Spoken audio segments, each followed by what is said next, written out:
I tell my clients who are truly in a muscle building phase, if you're truly all about building muscle, you can legitimately have a cheat meal every single day, but with this rule that you must eat all of your meals first. Okay. As we all know, guys, there's two basic ways that you can go into a bulk, right? You can go into what I call the regular bulk, and the regular bulk is the traditional thing that you see a lot of people do. That's where they just eat burgers and fries and they just eat pizza and they're just eating trash food all the time. Okay. A regular bulk is when you do that. Okay. And chances are in a regular bulk, you're going to gain a ton of fat. And that's not necessarily something that's appealing for a lot of people. Okay. There's a lot of people who want to gain muscle, but they don't want to gain fat. Okay. So a regular bulk is probably not right for you if you're trying to stay relatively lean. Okay. Then you have what's called a clean bulk or a lean bulk. Okay.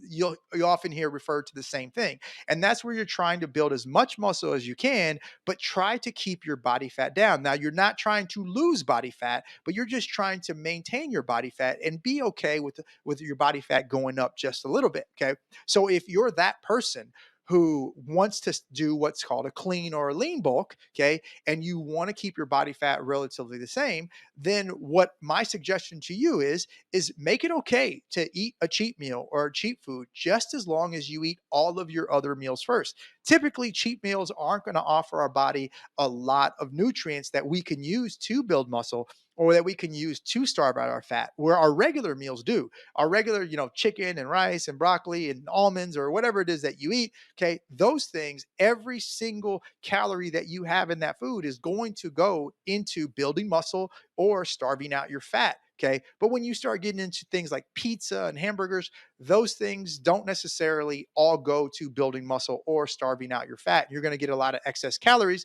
and most likely going to end up storing a lot more body fat. Okay. But in muscle building, it's okay to eat that, but we got to make sure that we eat all of the nutrients that we need first. So if we can eat all of our meals first, which we know are all going to be usable nutrients, then anything we want to add on top of that is okay. Okay. Now, here's the thing.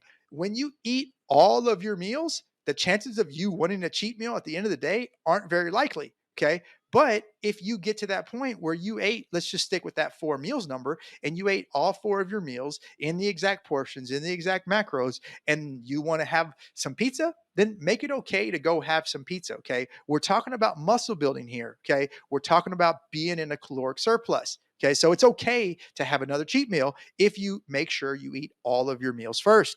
Okay. All right, and then you can start adding things like processed carbs like breads, pastas, things like that. As long as you're getting, whole grains. Okay. Now again, this is more for people who are not going through the regular bulk. If you're going through a regular bulk, you can do whatever you want. Okay. But if you're going through a lean bulk, which is what most people want to do, okay, then it's okay to start adding more processed carbs. Now, obviously, whole foods are going to be better for you. Your body's going to use it more efficiently, and you're less likely to store any of that stuff as fat or have excess calories. Okay. Um, so whole foods are better, but it's okay to add whole grains and processed carbs like whole wheat pasta, things like that, if you don't have a gluten allergy. Okay. All right. Cool.